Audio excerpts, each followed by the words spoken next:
Hey everybody, it's Amanda from the Little Bluebird Gallery, and we're going to do some experimenting, and I'm going to show you a few different ways that you can add texture to your paintings. I've got lots of supplies here and lots of different things that you can use on your backgrounds or just in your painting in general, and I'm going to try to go kind of slowly so that you can keep up, but I've also got a list of all these things, or most of these things, I would say, on my website. So if you type the word favorite or favorites in the comments below, then you'll get a messenger message with that link to my website where you can find a link to all of these things that I'm gonna recommend. So let's see. Lisa's here, and Dolly and Melissa, and I see Judy. So good. I'm glad you're able to be here. First of all, this is just a board that I've practiced on before, and it's got some samples of different things on there that I've tried out. So that's my first recommendation, is that you find something to practice on. Don't go diving straight into a painting trying to do something new without having practiced it just a little bit first. So on this board, I've got different things that I tried. This is some tissue paper. This is some crackle medium. I've just got several things on here that I've played with in the past. But what I'm going to start out with is just plain old paint. I'm going to turn this over. The first and best way for you to add texture to your paintings, if you're going to be painting with a palette knife especially, is to use a heavy-bodied acrylic paint. I don't paint with oils. Oils are going to be thicker than acrylics for the most part. But this is the best kind of paint for you to use for creating texture. And I'm going to just show you a little sample. For example, this right here, this flower was painted with just craft paint like this. Just a thinner, cheaper craft paint, which is fine. There's nothing wrong with that, but let me see. Oh, let me tell you guys this before I get started. When you type the word favorite and you are looking for that message to come to you, it will come at the end of our live video. So after the video is over and I've closed it and it's saved on my page, then you'll get the message with the link to all of my favorite supplies. So back to this. I painted this with just some regular craft paint like this. So let me show you the difference. I'm going to try to hold it up so you can see that there's not a lot of texture there. It's pretty flat. But if you were using a heavy-bodied paint, it's more like the consistency of toothpaste, and you can just really pile that up. See how thick that is? You can pile that up and almost make peaks of paint with that. See the difference? See how thick that is? So that's my first suggestion, is if you're trying to get texture and you're trying to get lots and lots of thick paint, then you're going to want to try using a heavy-bodied acrylic. Okay, my next trick, well, let me show you this.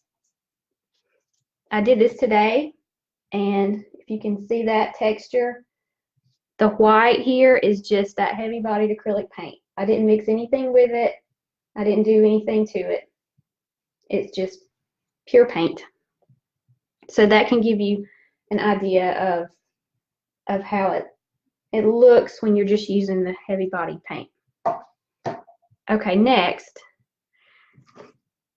you can mix the matte gel medium with the craft paint and get something similar to this. Not as thick, but something similar to it.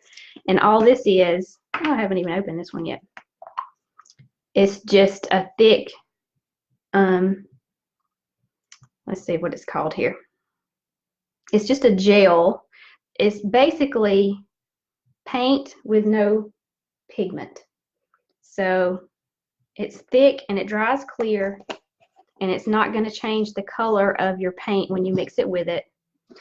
And it's thick also. See that thickness there. So number one was the heavy bodied acrylic paint.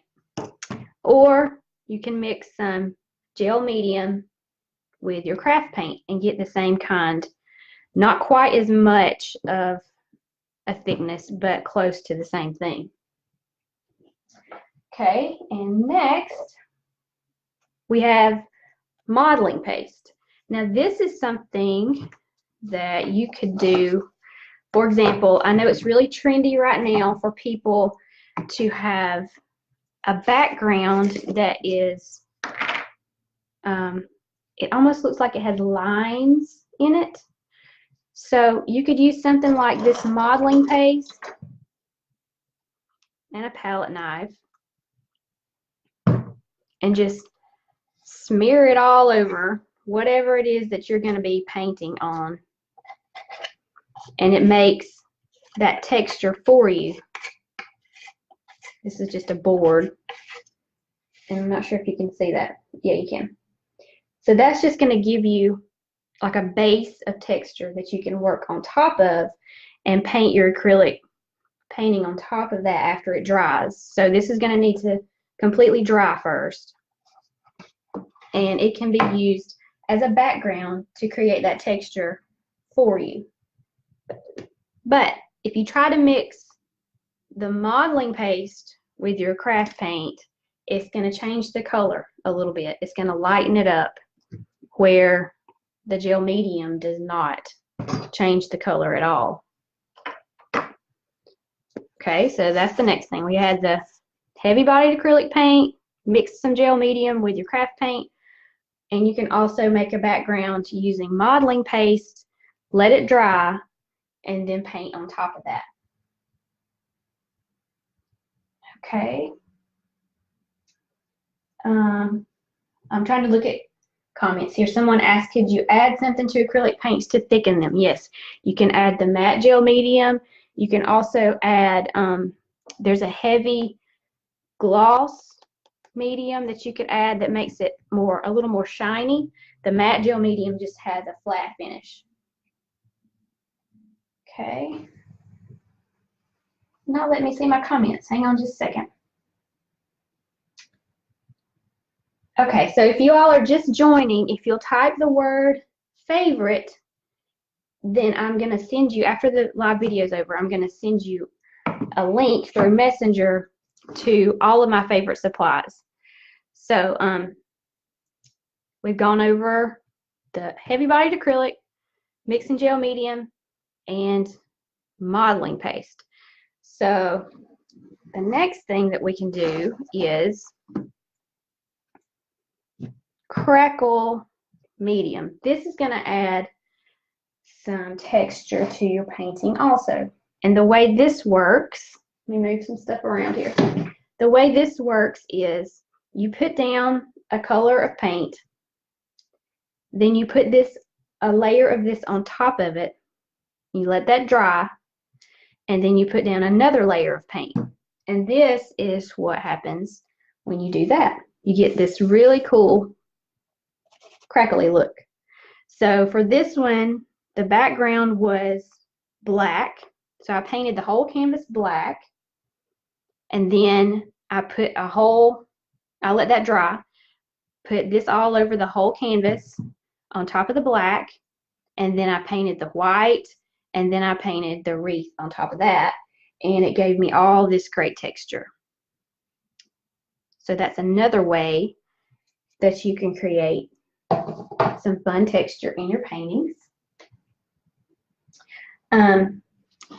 Another way is with stencils. Where did my stencil go that I had out? There it is. It blends in with my table. Okay, So you can use just a regular stencil like this and something like this modeling paste mixed with paint. So let's do that. We're going to use just some really cheap craft paint, and we're going to mix it with some modeling paste. And let me show you what we can do with that.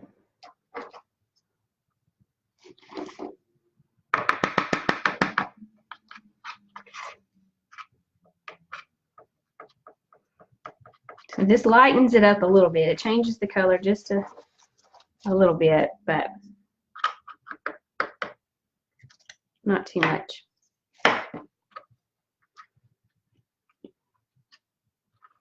Okay, so that really thickened this up. And then you can just hold your stencil and scrape this across.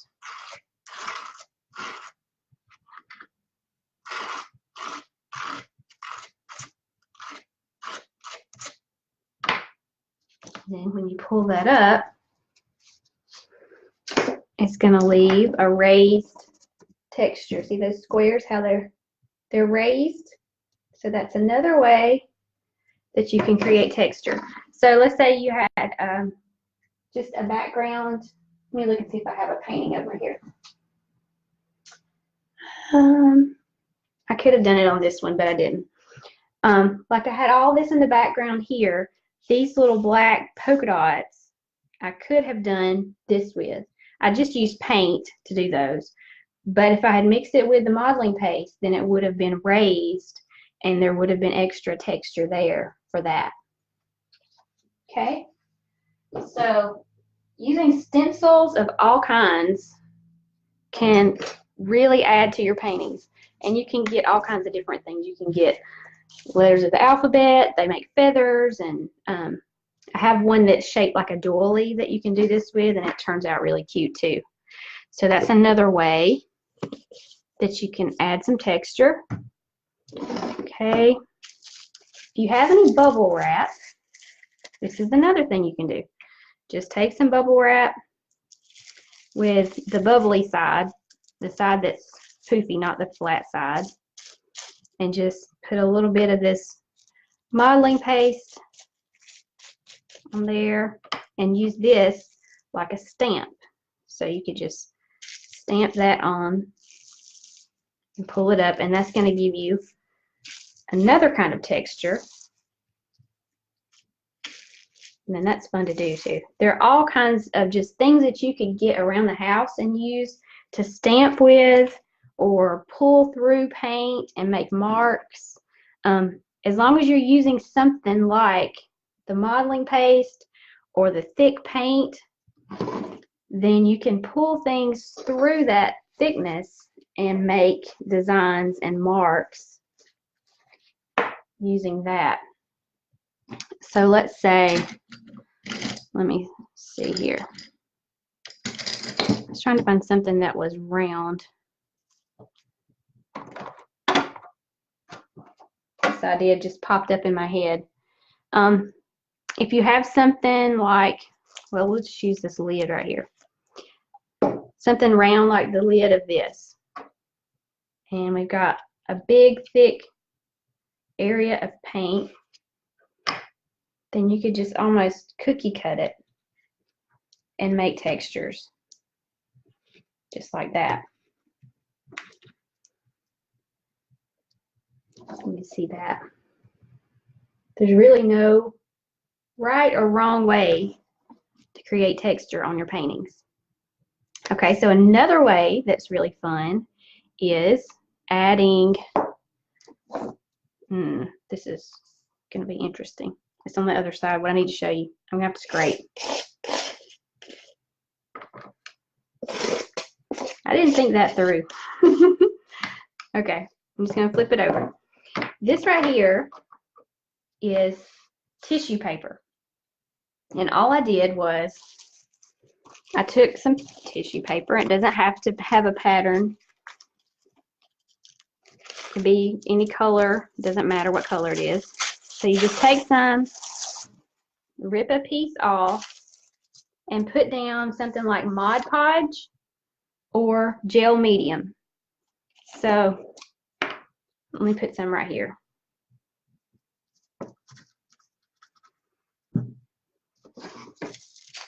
And just wrinkle it up and put it down. And the wrinkles are going to create your texture. So you're going to have to wait for this to dry. And then once it dries, it's going to look like this. That's got some paint under it, but this was white tissue paper right here. Let me wipe my fingers off.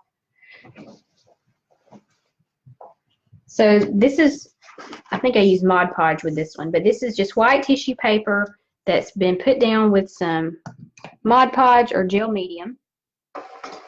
And then you can brush or use a palette knife, but I'm going to brush on this. You can brush paint over it. And it leaves a really cool textured background.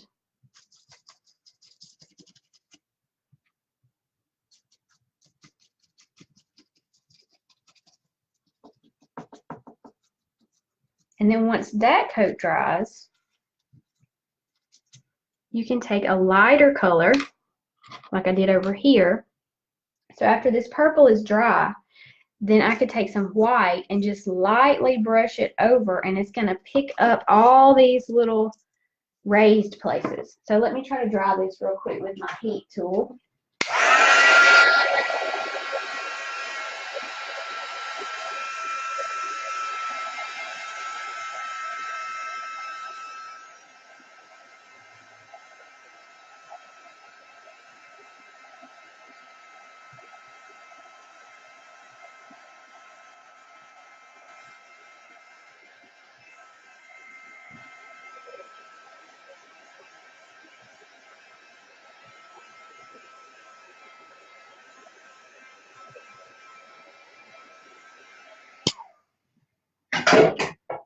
Okay, and then you can just take a lighter color.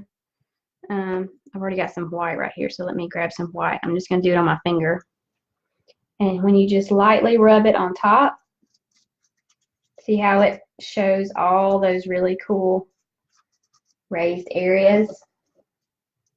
That looks so good on a background for, it's going to have to be something that, if you paint on top of this, it's going to have to be something that you don't want a lot of details in.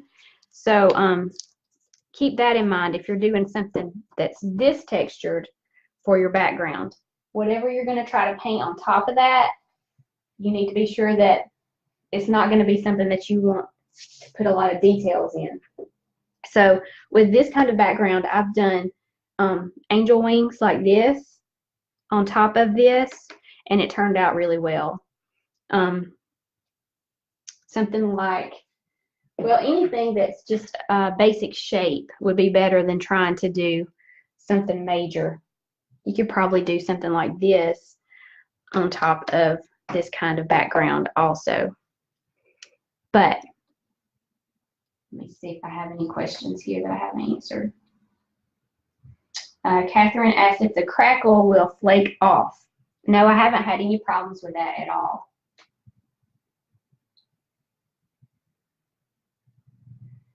Lisa said she's always had problems with the crackle. The top paint pulls and leaves empty spots on the painting. So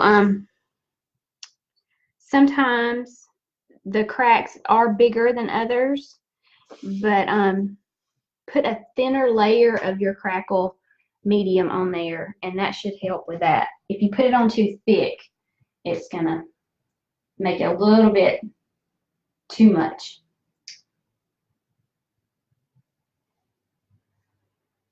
And yes, Dolly said just one coat over the crackle medium is enough. Kathy's asking, how is the modeling paste different from the heavy gesso or heavy, I guess you're asking about heavy gel medium. It has a completely different texture. The modeling paste is almost chalky. When it dries, It's more like, I'm trying to think of what I can explain it. It's very, very matte. It doesn't look like paint. It looks more like chalk paint, really. Where the gel medium looks like paint. Catherine asked, do I ever do the background on a piece before I paint something on it? Yes, sometimes I do.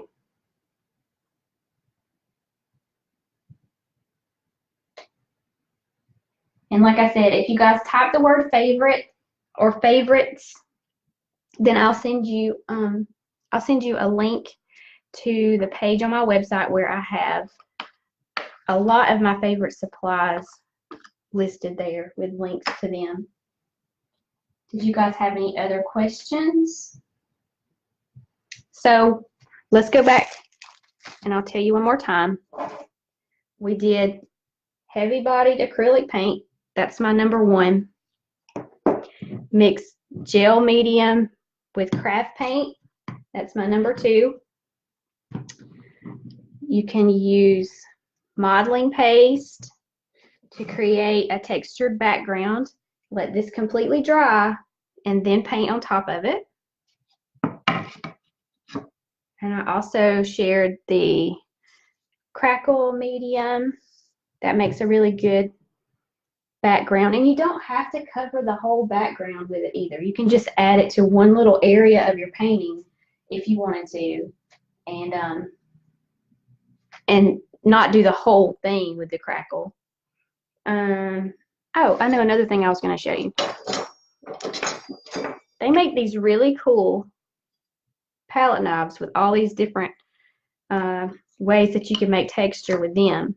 So just dragging things through the thick paint, like I said before, if you let me see if I can get some of this. If you're just playing and making marks,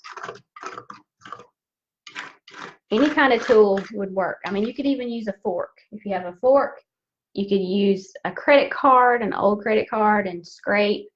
There are just a gazillion ways that you can make texture on your backgrounds.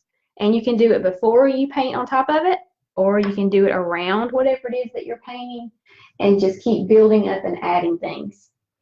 In addition to the tissue paper, you could also use napkins. And I've done that before too. So that's another way that you could add the texture to it. Sherry said the modeling paste is almost like plaster. Yes, it is. It's very much like plaster. And I think that might be basically what it is.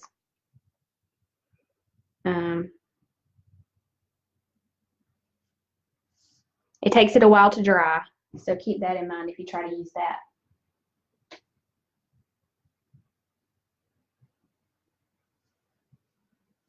Dolly's asking, do you have to put anything over the top of a finished canvas to protect from dust? With acrylic paint, it's really up to you. It's not something that has to be done, where I know there are some mediums that you use that you really need to make sure that you finish with some type of top coat or whatever. But what I found is with acrylic paintings, they really hold up well, and it's not completely necessary to do that. So these were just some ideas. So you can grab things that you have around the house and just use your imagination and come up with different ways that you can add texture to your artwork.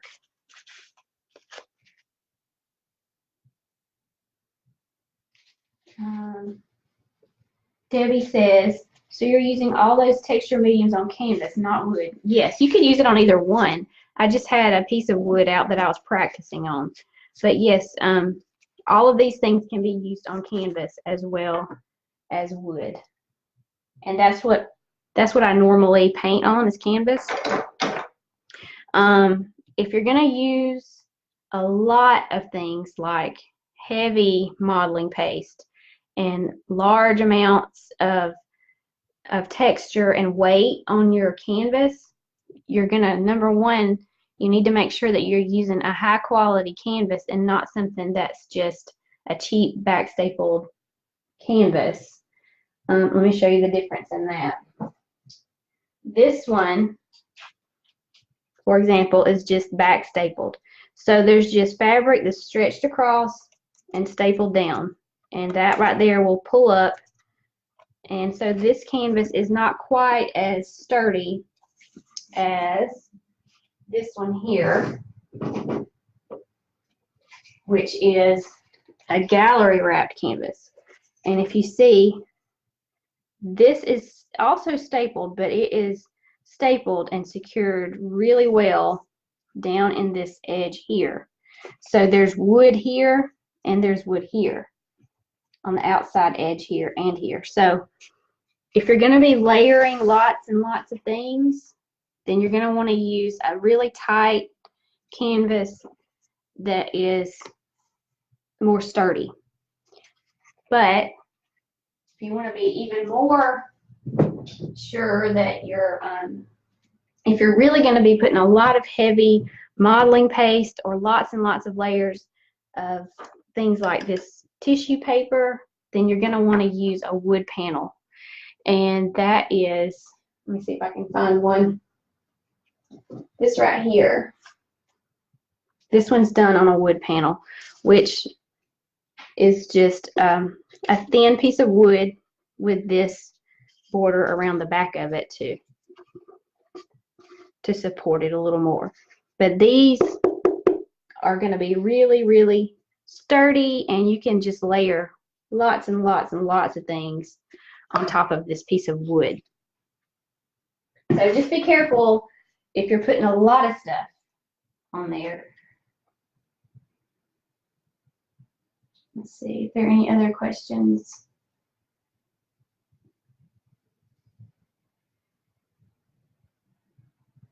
Sherry says, if you have clients worried about how to dust or keep their paintings, she suggests using a big puffy brush to dust them with no chemicals. I agree. I don't see any other questions right now, but I just thought this would give you some ideas to start out with and give you some things to work with. So if you have some ideas, then I'd love for you to share them with me. You can share them here on my page if you want to, or you can email them to me.